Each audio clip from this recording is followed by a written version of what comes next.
Hello, my friend. Welcome back to the Violet Library. Every evening, when you arrive here, a single lantern glows in the tall window, guiding you inside. The heavy oak doors swing open without a sound, and suddenly the noise of the world fades away. Within these walls, time slows. The shelves rise high above you, filled with books that whisper softly to one another. It is quiet here and safe. This is a place for you to rest. Take a slow, gentle breath. Inhale deeply and let it out with ease. Do it again. In and out. With each breath, imagine setting down the weight of the day, as if you've been carrying too many bags, and now, at last, you can let them go. Notice the chair beneath you, the soft cushion, the warmth of the lamplight. The library holds you like an old friend. Here, you do not need to do anything or be anyone. You are safe. As you breathe, you may find your body softening. Your shoulders drop a little.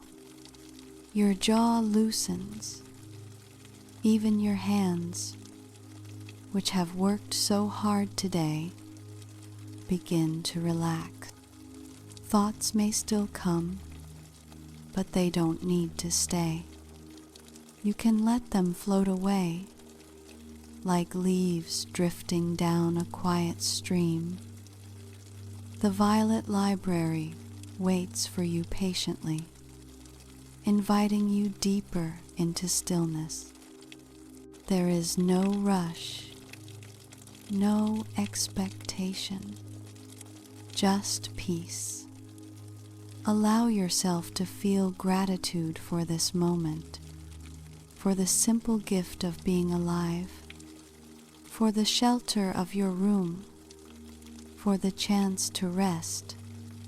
Know that you deserve this. We all do. And now, as you breathe a little easier, imagine yourself walking further inside the library. The shelves glow softly in the golden light, and one book seems to shine brighter than the rest. It has been waiting for you. Tonight, that book will open, and its story will become your dream. Tonight's tale is The Secret Library Beneath the Oak. In these pages, you'll journey to a secret library beneath the roots of an oak. So, get comfortable. Let the day fall away.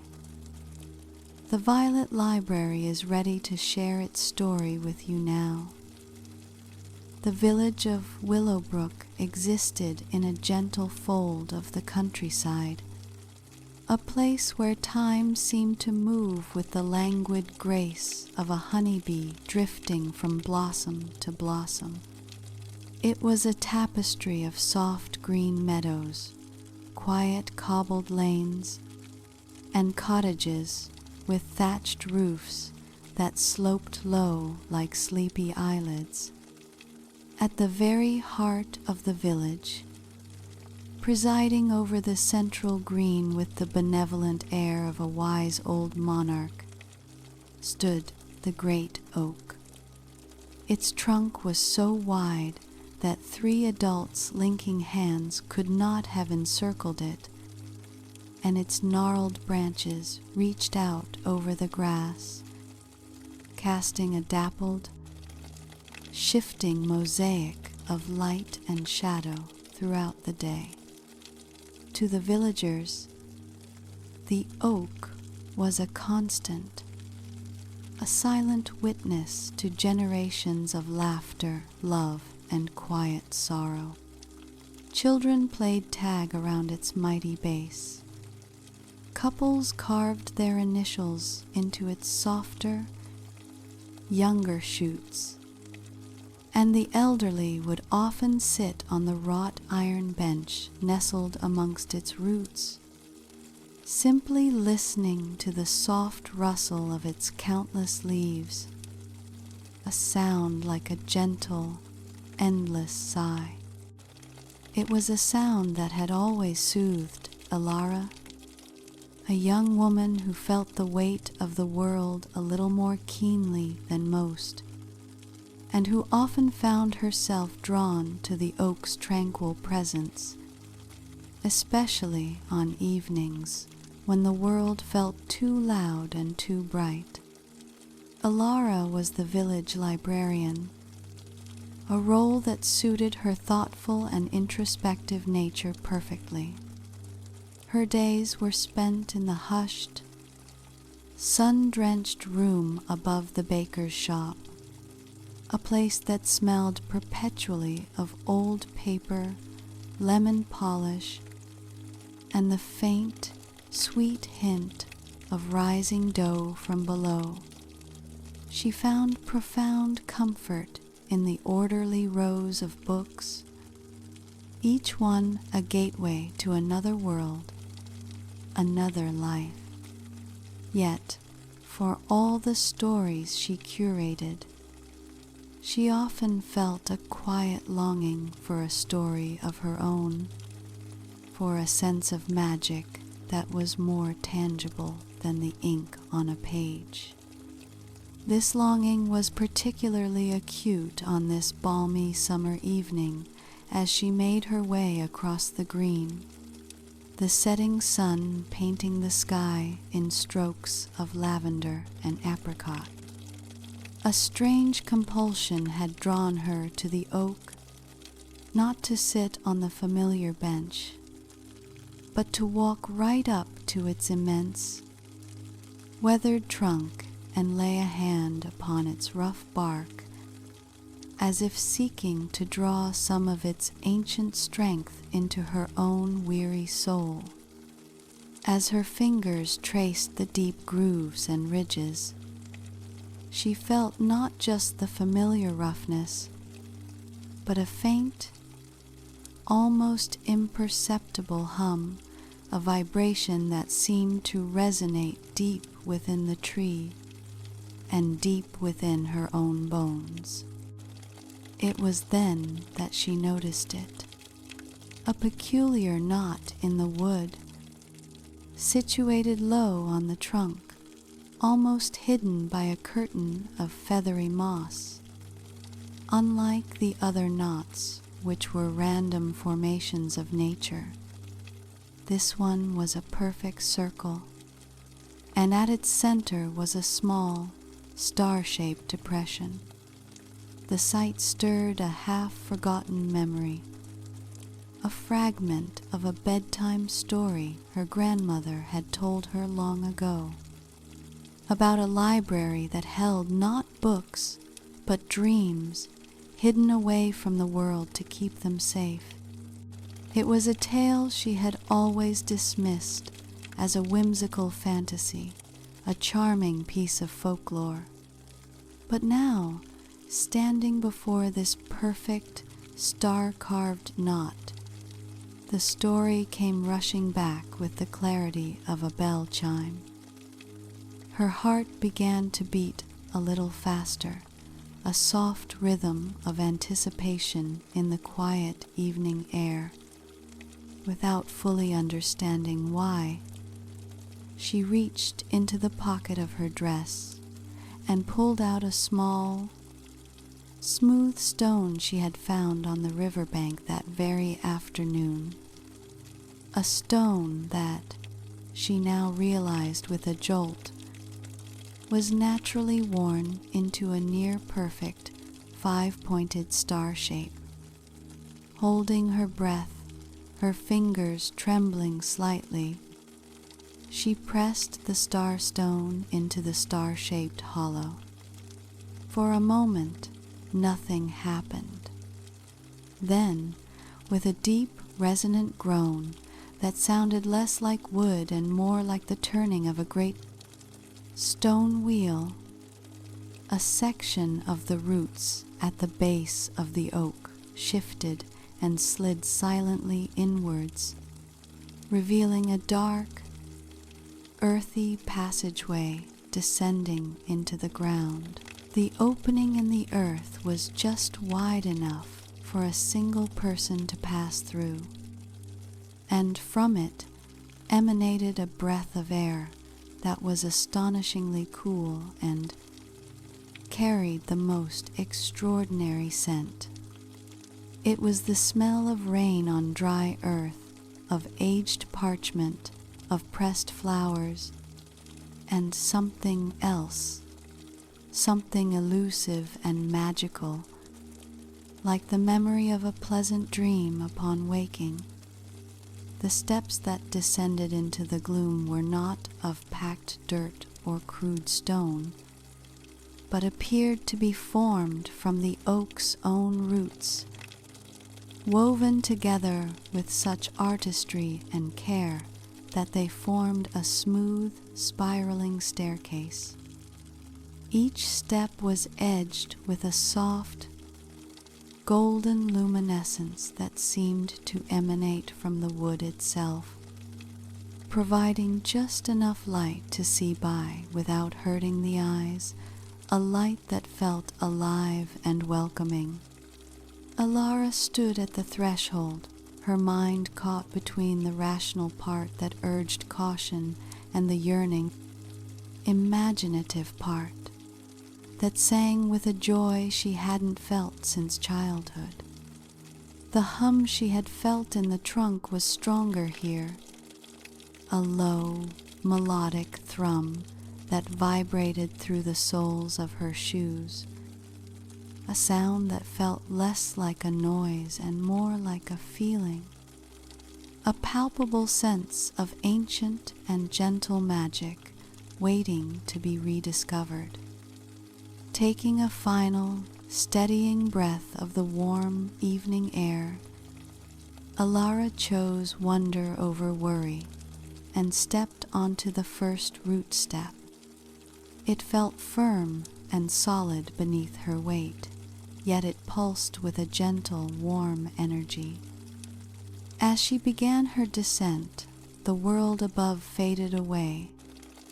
The sounds of the village, the distant chatter of children, the bleating of sheep in a far-off field were replaced by a profound, comforting silence, broken only by the soft rustle that she now realized was not the leaves of the oak above, but seemed to be coming from all around her, a whispering, papery sound. The walls of the passage were not earth, but were comprised entirely of books, their spines of every color and texture forming a mosaic that stretched down into the depths. They were protected behind faintly shimmering panes of what looked like crystal or clear amber, and the golden light came from tiny, glowing spores that drifted lazily in the air, like benevolent fireflies. She moved slowly, one hand trailing along the wall of books, feeling the faint tingle of magic through the crystal. She felt no fear, only an expanding sense of awe and a deep, resonating peace, as if she were walking not into a hole in the ground, but into a long-lost home she had never known she had. The spiral staircase seemed to descend for a long time, yet Elara felt no fatigue, only a growing anticipation. The air grew sweeter and the gentle light brighter until finally the staircase opened up and she found herself standing on the threshold of a sight that stole the breath from her lungs. She was in a vast circular chamber, so enormous that its domed ceiling was lost in a soft twilight gloom. The chamber was the library. It was built inside a cavernous space, and its walls, from floor to the unseen ceiling, were made of bookshelves, curving gently to follow the room's shape. These shelves were not wood or stone, but appeared to be living, breathing parts of the great oak's root system, elegantly curved and polished to a warm glow. Arched doorways and smaller reading nooks were carved directly into the walls, and delicate, winding staircases of wrought silver and living wood connected different levels. In the center of the room grew the massive, magnificent trunk of the oak itself, its bark glowing with the same soft, internal gold light that had guided her down, its lifeblood the very heart of this secret world. The rustling was louder here, a symphony of gentle whispers, and the air shimmered with those golden spores, which now she could see were drifting down from the higher, shadowy shelves like luminous pollen. It was silent, yet it felt profoundly alive. Elara took a few tentative steps into the immense library, her feet sinking into a carpet of impossibly soft moss that covered the floor, releasing a fresh green scent with every step. She turned in a slow, awe-filled circle, trying to take in the sheer scale and beauty of the place. Thousands upon thousands of books surrounded her, their spines gleaming, and she noticed that they seemed to be loosely organized, not by author or title, but by color and feeling. One section glowed with the warm hues of sunset, oranges, reds, and deep purples, while another radiated the cool, calming tones of a forest pond, greens, blues, and silvers. The air itself felt charged with narrative, thick with the essence of countless stories, each one waiting patiently on its shelf. As she wandered deeper into the room, drawn towards the magnificent central trunk, she noticed something else. The books were not entirely stationary. Some would occasionally shudder gently on their shelves, as if the story inside was stirring in its sleep, and a few even emitted a soft, pulsing light, a slow, rhythmic glow like a heartbeat. It was then that she understood her grandmother's story was not about a library of dreams, but was, in fact, literally true. This was a library where dreams themselves, the stories conjured in the minds of sleepers, came to rest, to be stored and kept safe. She was so engrossed in the wonder of it all that she did not immediately notice the figure sitting at a small, crystalline desk that seemed to grow directly out of a root near the great central trunk. The figure was an elderly man, though his age was of a peculiar kind.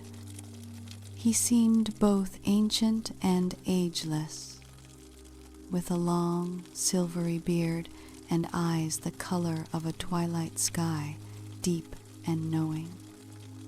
He was dressed in robes that seemed woven from moss and shadow, and he was meticulously inscribing words onto a blank, glowing page with a quill that dripped not ink, but liquid starlight. He did not look up as Elara approached, but a small, serene smile touched his lips. "I wondered when you would find your way here, Elara," he said, his voice a soft, rustling sound, like pages turning in a gentle breeze. It was a voice that held no surprise, only a deep and patient welcome. "The stone has been waiting for you for a very long time." Elara stopped, her heart hammering against her ribs. You know my name?" she whispered, her own voice feeling small and insignificant in the vast, holy quiet of the chamber. The old man finally looked up, and his smile deepened, the crinkles around his eyes mapping a lifetime of gentle laughter and quiet observation. "I am Lorien, the keeper of this place," he said, setting down his quill. The starry liquid on its tip solidified into a permanent, shimmering word on the page. "And I know of all who are deeply connected to stories, whether they are awake or asleep. Your love for the written word, your quiet soul that listens more than it speaks. It has always marked you as one who might one day find the key. The library recognizes its own. That stone did not simply find you. You called to each other." He gestured to the endless shelves around them. "This is the repository of slumber. Every dream dreamt by every living thing in Willowbrook, and for miles around, finds its way here. They settle into these books, where they are cared for, preserved. Some are read again, influencing new dreams.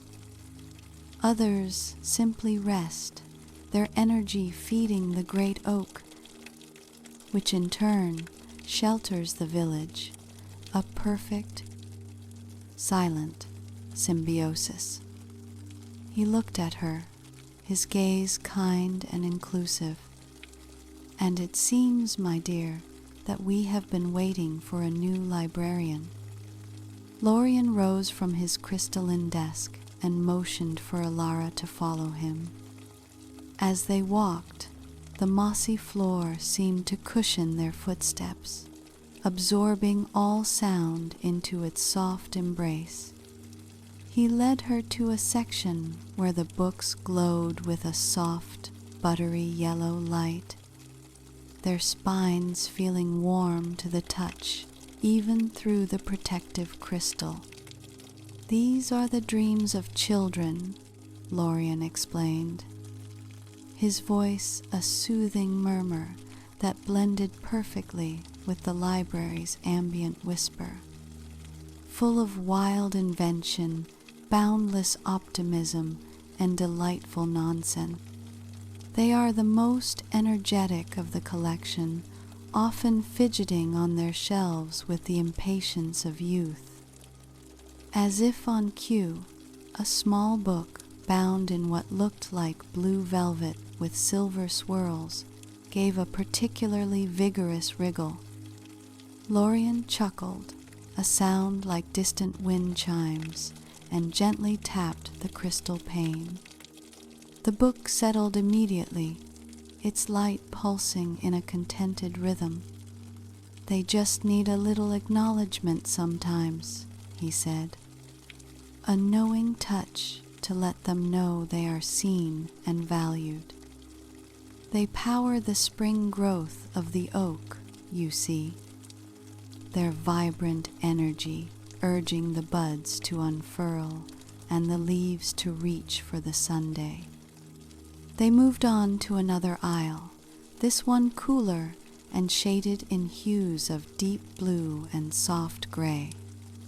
The books here were larger, heavier, and their glow was a slower, more profound pulse. "These are the dreams of adulthood," Lorien said, "more complex, layered with both joy and sorrow, ambition and reflection. Some are thrilling adventures. Some are quiet moments of connection, and some are puzzles waiting to be solved." He paused before a shelf where the books were a somber, elegant black, their light a dim silver. "And these are the dreams born of worry or grief. They are not bad dreams, not at all. They are necessary. They are the mind's way of mending its own frayed edges, of processing the day's troubles in the safe theater of sleep. They require the most care, a gentle hum to keep them from growing too cold or too still." He demonstrated, placing his palm flat against the crystal and humming a low, warm note that seemed to vibrate through the very air.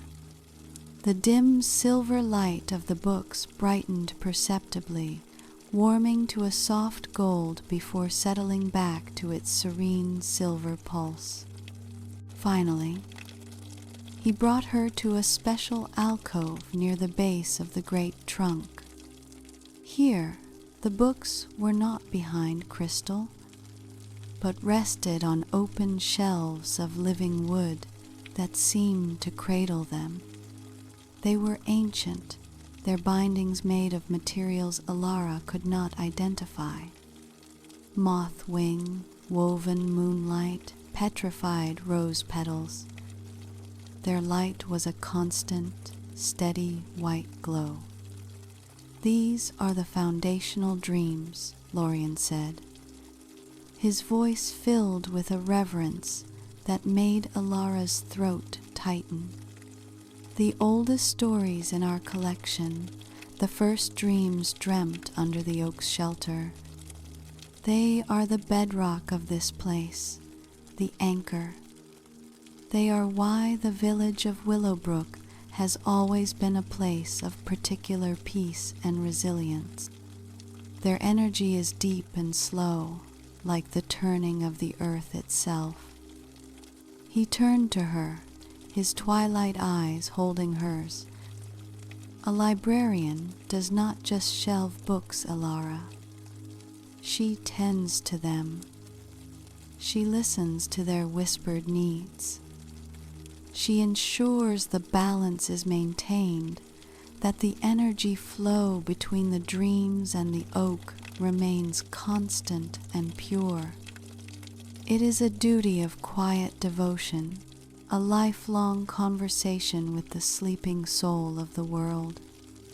Lorien guided Elara back to his desk, which now had a second crystalline chair growing beside it. "The first and most important lesson," he began as she sat down, the chair molding itself comfortably to her shape, "is to listen. Not with your ears, but with your heart. The library is always speaking. It is a symphony of emotions and narratives. Your task is to sense its rhythms, to feel for any discordant note." He waved a hand, and a book from a high shelf, bound in a restless, shimmering violet, drifted down into his waiting hands. He held it for a moment, his eyes closed. "This one," he murmured, a dream of a journey interrupted. "It is anxious, unfinished, It needs to be near a calmer, more resolved energy to find its own conclusion. He released the book, and it floated gently across the room to settle beside a large, tranquil book, the color of a desert sky at dusk. Almost immediately, the violet book's agitated shimmering calmed, melting into a soft, steady glow. "It is about resonance and harmony," Lorien explained, "like finding the right friend for a lonely soul, for what felt like hours, yet also like mere moments. Elara learned. Lorien taught her how to sense the emotional temperature of a book, to understand its needs without ever opening it. He showed her how to gently hum the oak's own resonant frequency, a deep, grounding note that could soothe a whole section of restless dreams. He taught her that the golden spores that drifted constantly through the air were actually dream seeds, particles of spent stories that would eventually rise back up through the roots and the trunk to be released into the night air above, sometimes inspiring new dreams in the sleepers of Willowbrook, a beautiful and endless cycle of creation and rest. Elara's initial awe slowly transformed into a deep, humbling sense of purpose. Her love for books, her innate patience, her quiet nature, all the things that had sometimes made her feel out of place in the bustling world above, were not weaknesses here. They were her greatest strengths. They were the essential qualities of a librarian. Her first solo task was a small one, a cluster of books in the childhood section had become tangled in a knot of overly excited energy, their lights flickering rapidly, their rustling becoming a frantic chatter. Remembering Lorien's lesson, Elara approached them not with force, but with calm intention. She placed her hands on the shelf and closed her eyes, pushing her own sense of peace and quiet towards them. She began to hum the low, steady note Lorien had taught her, the note that was the oak's own song. She pictured a slow, gentle river and a soft, lulling breeze. Slowly, the frantic energy subsided. The flickering lights steadied into a coordinated, gentle pulse, and the rustling softened back into a contented whisper. When she opened her eyes, the books were resting peacefully. A profound sense of satisfaction, unlike any she had ever known, washed over her. It was the satisfaction of a job done not for praise, but for the pure, simple joy of nurturing something precious. She had found her place. Time, Elara discovered, held a different meaning in the library. It was not measured in hours and minutes, but in the gentle pulse of the dreaming books and the slow, breathing rhythm of the great oak. She could have spent a single night or a full week below the ground. She could not tell. Under Lorien's gentle tutelage, she learned the intricate art of dream tending. She learned to reshelve a wandering nightmare by placing it between two strong, joyful dreams, allowing their positive energy to gradually soften its sharp edges. she learned to gently encourage shy, half-formed dreams by letting them bask in the steady white glow of the ancient foundational tomes. The library was no longer a place she visited. It became a part of her, and she a part of it. She felt its moods in her own blood, its quiet song a constant melody in the back of her mind, even when she was above ground. The village of Willowbrook, seen through her new eyes, seemed to glow with a soft, dream-fed light she had never noticed before. Eventually, Lorien led her to a part of the library she had not yet seen, a quiet nook where the roots of the oak formed a natural archway. Behind a curtain of softly glowing ivy was a simple door, crafted from pale, smooth wood. "This is for you," he said softly. "A librarian must have a foot in both worlds, the waking and the dreaming. This door will always bring you here, no matter where you are. Simply place your hand upon it, think of this place, and you will be here. And when your work is done for the night, it will return you to your home above." He placed a hand on her shoulder, his touch light as a falling leaf. "The library has chosen you, Elara. My watch is ending, and yours is beginning. Do not worry. You will not be alone. The oak will guide you. The stories themselves will be your companions." There was no sadness in his voice, only the deep contentment of a long and fulfilling duty completed. His form seemed to grow fainter, more translucent, until he was not a man at all, but a collection of swirling, golden dream seeds and soft light, which then settled gently onto the nearest shelf, forming a new book that glowed with a serene and ancient wisdom. Elara stood alone in the vast, beautiful silence.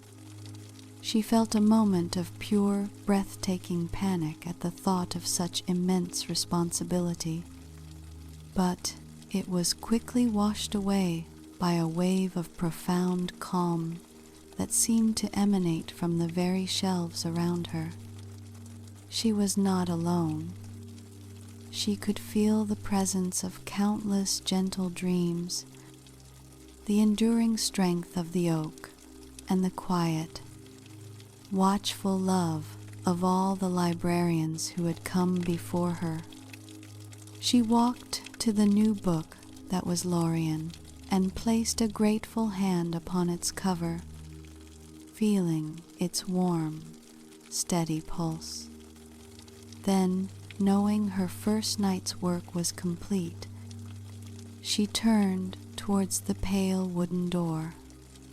She opened it and stepped through, not into the earthy passage, but directly into the familiar comfort of her own small bedroom above the village library. The first light of dawn was painting the sky outside her window. She felt wonderfully, deeply tired, but not weary. Her heart was full of a quiet joy. As she drifted into her own deep and peaceful sleep, the last thing she heard was not the sound of the waking village, but the soft, comforting, papery rustle of a million dreams, sleeping safely beneath the old oak, waiting for her return.